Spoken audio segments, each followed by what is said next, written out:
Multiply 7.38 by 10 using long multiplication. Start with the ones digit, 0.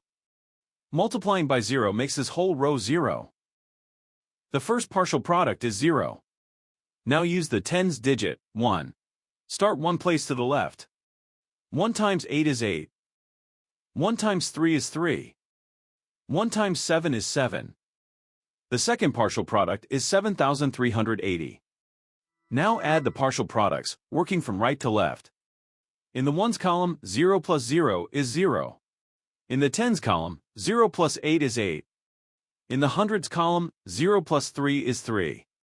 In the thousands column, bring down 7.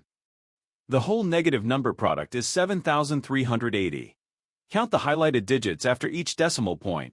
The factors have 2 decimal places altogether, so the product needs 2 decimal places.